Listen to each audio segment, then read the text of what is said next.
Okay, so we will talk about all pair shortest path problem.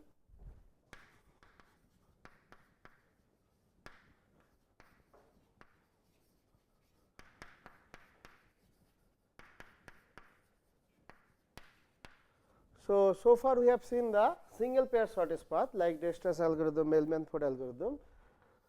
So we have given a source, we want to find out the shortest path from that source to any other source, but here we want to explore all pair shortest path. So we have given a graph, so input is a graph V comma E, and we have a edge weight. So we are not restricting ourselves on non-negative edge weight. Yeah, edge weight H could be negative, so there is a chance of negative cycle, and the output will be, so this V is, suppose V has n vertices. Okay, so V1 we can denote this by V1, V2 like Vn. For the simplicity we can just write 1 to up to n. So these are the vertices. So and the output will be basically delta ij. So it is a matrix basically. So for ij both are from 1 to n. So it is basically a matrix. So this is the vertices V1, V2, Vn, V1, V2, Vn. So this is the ith, this is jth. So this is basically our delta of I comma j, ijth element of this matrix. So this is the, this matrix will be the output. So this is delta of I comma j. This is a n cross n matrix. Okay. So this is the all pair shortest path. Now what we can do, if we just assume that all the weights are non-negative, that means positive, then we can apply the Dijkstra's algorithm for all the vertices, but here our weight could be negative weight also. So one approach is the first method we can apply Bellman-Ford.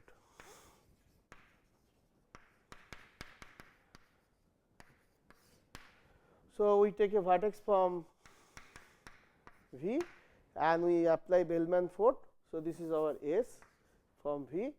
So we apply Bellman-Ford on this S, and this is we do for all the vertices. For all vertices, apply Bellman-Ford. So we get delta comma u. So V times n times we are applying Bellman-Ford algorithm. For each time we are getting the shortest path from that particular vertex to any other vertex. So what is the time complexity for this? Bellman-Ford time complexity is basically, we know one time Bellman-Ford time is order of V into E. Here we are running this for V times. So basically order of V square into E. So now E, if the graph is dense graph, then E is basically, this is the size basically. E is basically big O of V square. So then it will become order of V to the power 4, which is good, which is exponential, but which is polynomial. So that sense it is good, but we want to see whether we can do it better than this or not. So in particular we want to look at this problem in terms of whether we could use the dynamic programming problem, because we have seen there are indication of there are hallmarks satisfying for this dynamic programming problem for finding the shortest path. So we want to explore that dynamic programming. We want to see whether, because we have seen that optimal substructure exists. If you take a path, if you take a subpath of that, then that will be the shortest path from these two nodes. So and the multiple sub problems are also there. So dynamic programming could be applied here. So now we are going to explore that area of applying the dynamic programming problem. So now we consider, so we have a graph G and we have a weight function. So we consider the adjacency matrix,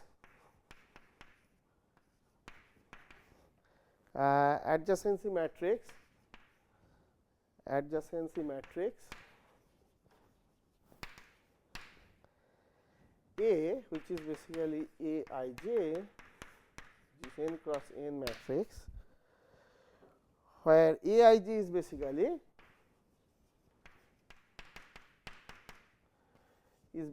so we have a vertex I, we have a vertex j. If there is a direct edge, Aij is basically weight of that edge, otherwise it is infinity. So, weight of if there is a edge from I to j, otherwise it is defined as infinity. We cannot make it 0 because the 0 could be the weight of edge. So, to be safe side, we will make it infinity if I j is not an edge. This is what is the adjacency matrix. So, now we define, so to apply a dynamic programming technique, we should have a recursive formula. So, we will define that, we will define dij to the power m as weight of the shortest path,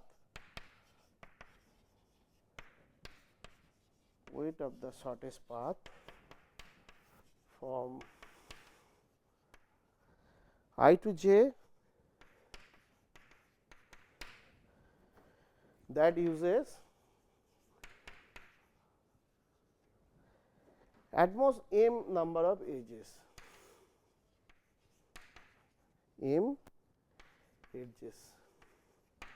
So, that means, if you take I and j, so we consider all the path where number of edges is maximum m, and this is the shortest path among them.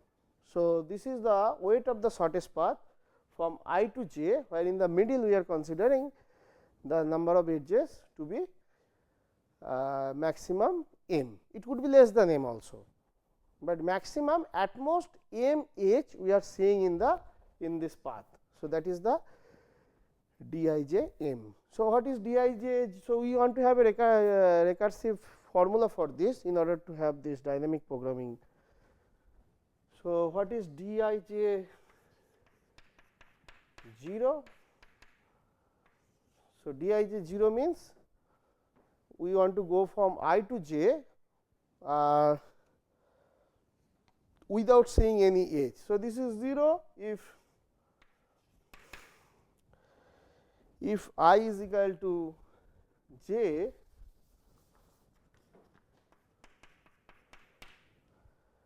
otherwise it is infinity if I not equal to j. If I not equal to j, there is no way to, because if there is a direct path also, if there is a edge, then this is one edge. So, this is not 0. So, if we are at I, will be remain at I, that is basically 0 weight. So, this is basically the initial condition of this. Now, what is the recursive formula?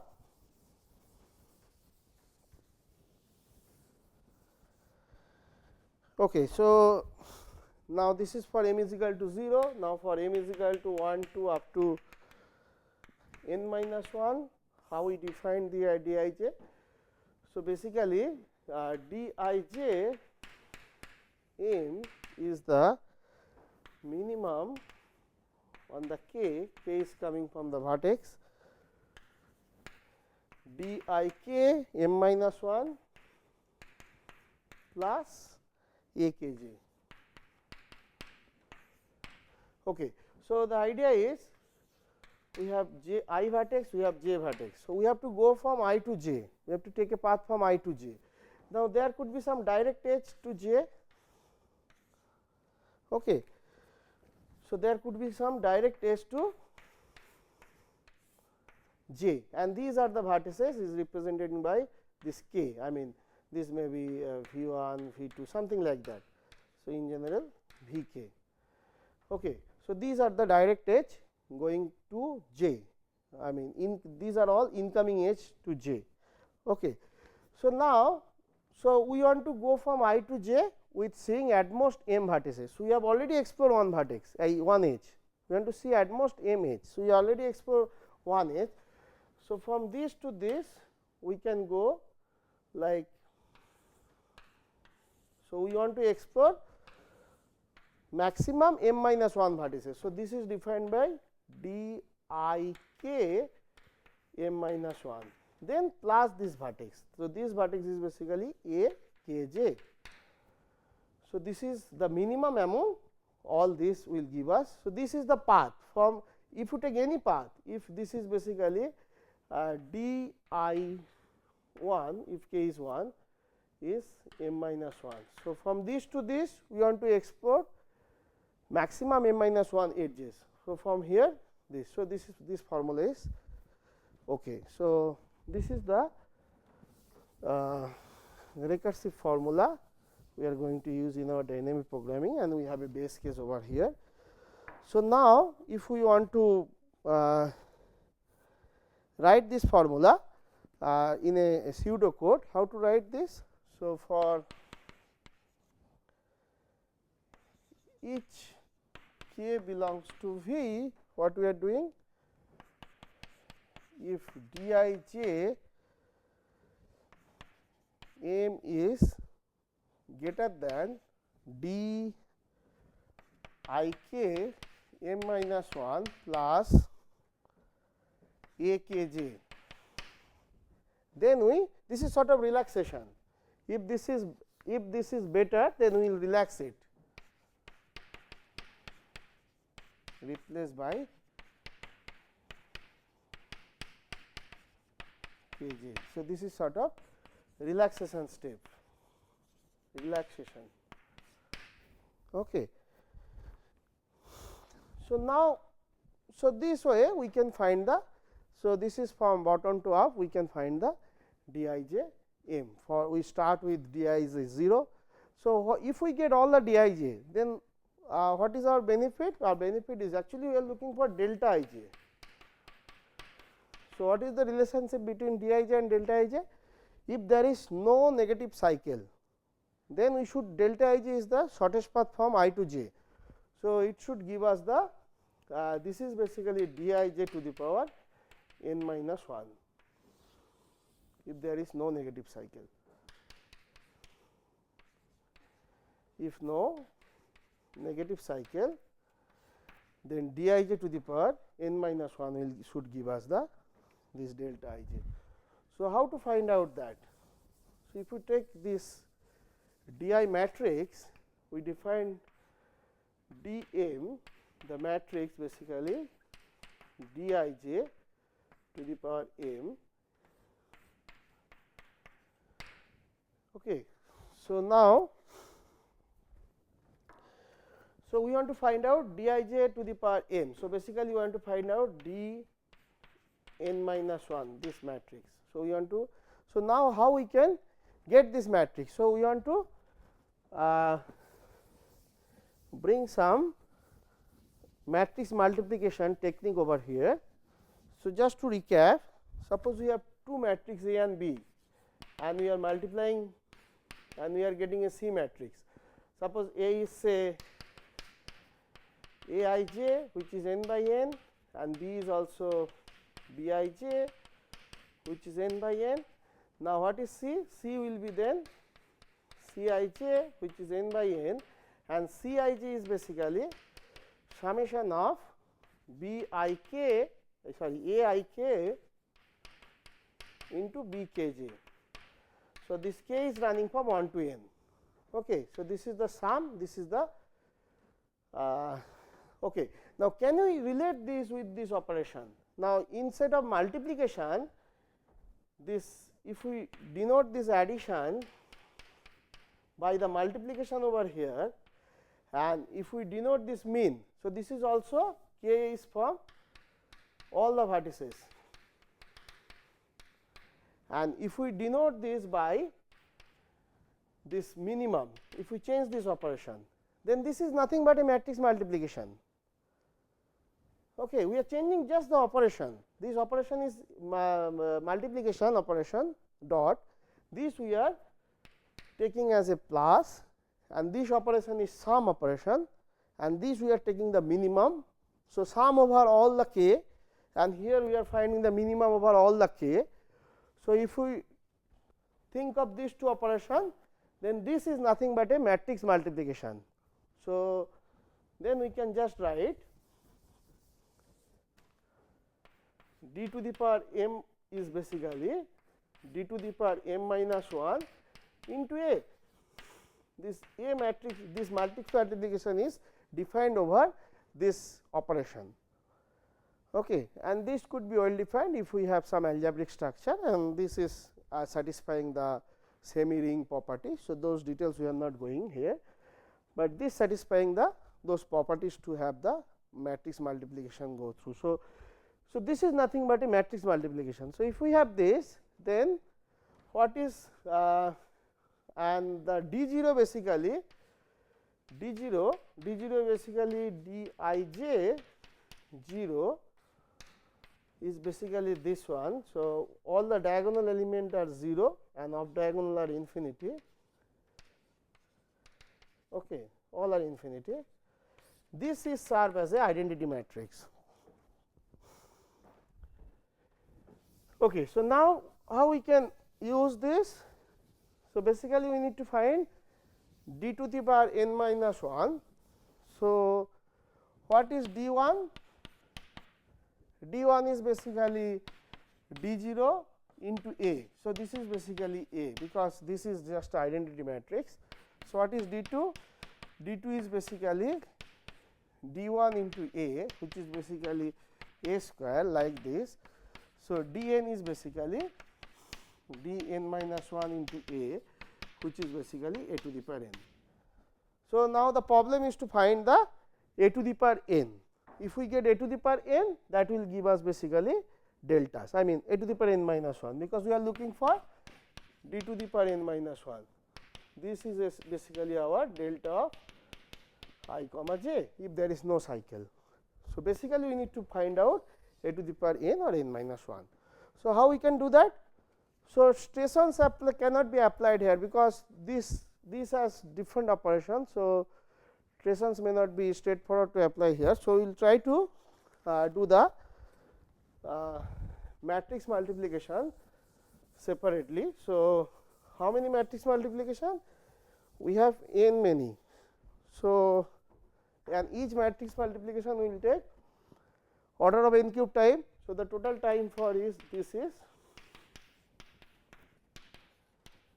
so order of n to the power 4, which is same as the Bellman-Ford running for all the vertices, that is also order of n to the power 4. N is the number of vertices, size of the vertex set. Okay. So, now we want to do better. So, how we can do better? We can have a recursive call on this divide and conquer approach. So, we know the a to the power 2k is basically, so what we can compute? We can just the divide and conquer approach, powering a matrix. So, we can compute a square a to the power 4 like this, 2 to the power say log of n minus 1. So, then we can get the, so this is basically log n squaring we can. So, then the time will be basically n cube log n, but even though this is better than the earlier one, but we are looking for to get it by n cube algorithm, and that is the Floyd Marshall algorithm. We will talk about that. Now, how to detect there is any negative cycle or not? So, to detect the negative cycle, we will look at the diagonal element. So, we are computing a to the power n or n minus 1, which is basically d to the power n minus 1. So, we look at the diagonal element. Okay. So, if there is any negative quantity in the diagonal element, that means there is a negative cycle. So, that checking can be done in order of n times, because there are n element in the diagonal. Okay. So, now we will talk about what is called Floyd Marshall algorithm to get it in order of n cube time.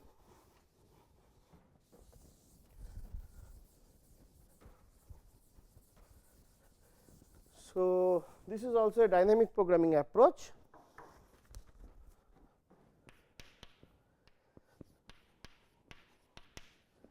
Floyd Marshall SHA Floyd Marshall algorithm to finding the all pair shortest path. So, this is also a dynamic programming approach.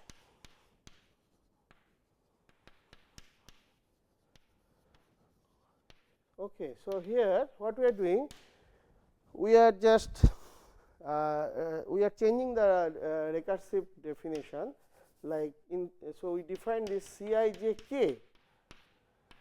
So, this we defined as weight of the shortest path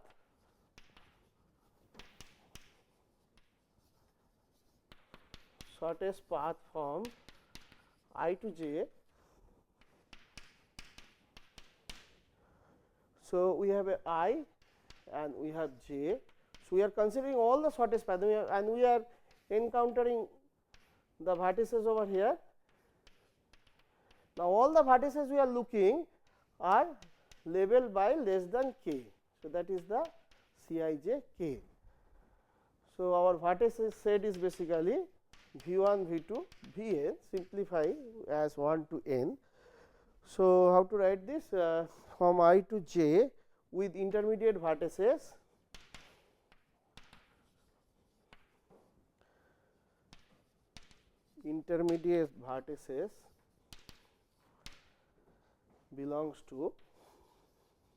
belonging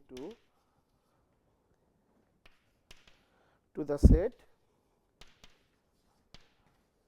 1 to k. So, there is no restriction on I and j could be more than k, but only thing, the whatever the vertex we see in the intermediate node, that vertex label cannot be more than k. So, it is at most k, it could be less than k, but I and j could be anything, it could be more than k also. Okay. So, that is how we define this Cij k.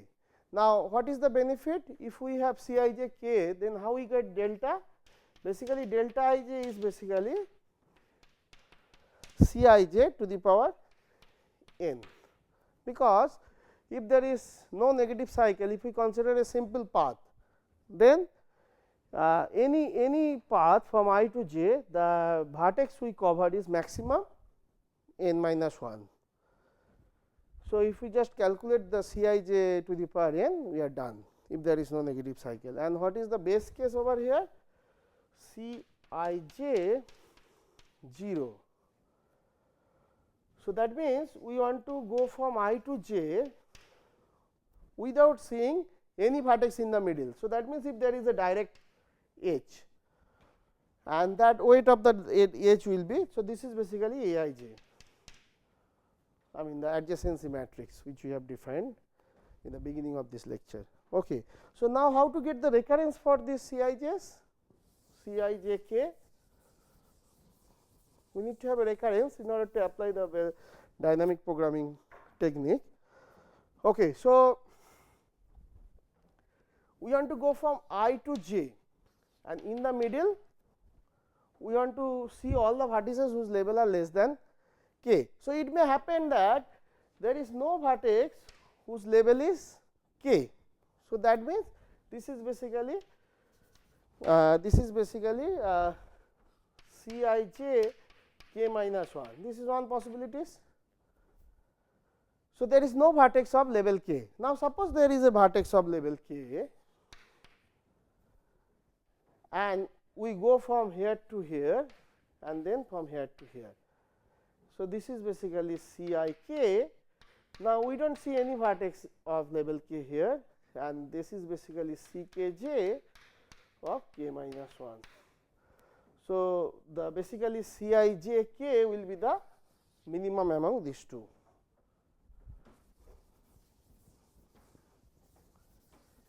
So, Cij, this will be the minimum among this k, minimum among these two, this path or this path.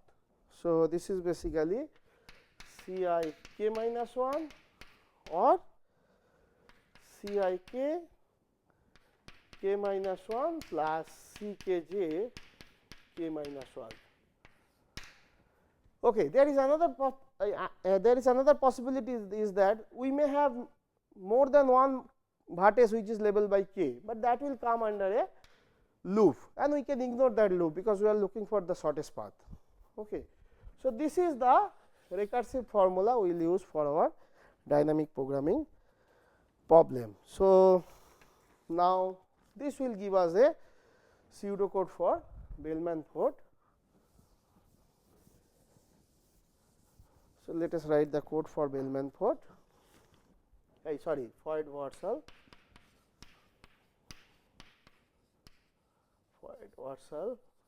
So, the input is a graph or the adjacency matrix.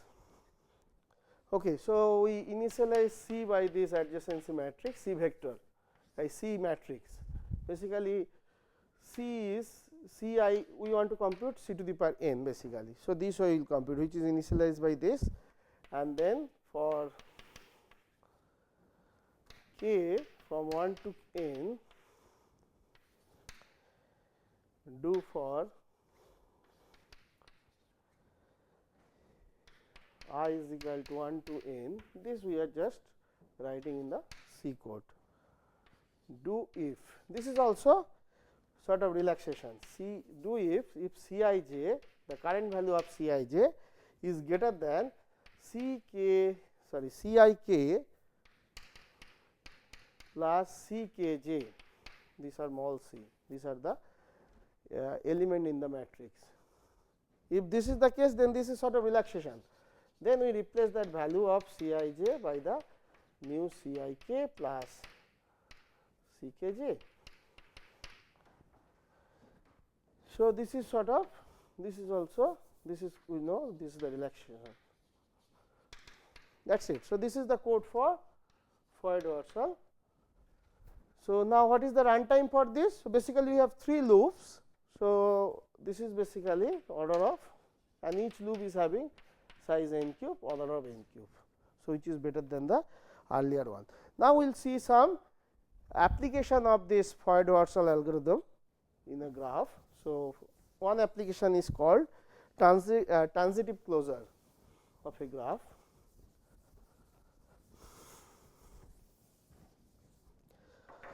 Okay, so transitive closure of a graph, of a directed graph. So, how we define transitive closure? So, we know if there is a path from say u and v, if there is a h from u to v and if there is a h from v to w, then by transitivity law, if a is less than b and b is less than c, then transitivity is telling a is less than c. So, then we can have then we can say that there is a path from u to v, this is a path. So, this we define by this Tij is 1 if there is a path from I to j. So, this is I vertex, this is j vertex. If there is a path from I to j, then we define this as 1. Otherwise, if there is no path from I to j, we define as this 0. So, this T matrix is basically transitivity closure matrix. So, we want to get this T matrix using the Floyd Marshall algorithm. So, the idea is very simple, we will just change the operation. So, here we do not need to calculate the shortest path, we just need to calculate whether there is a path or not. So, just we will do the logical operation like OR and ANDing. So, we just idea is to use the Floyd Marshall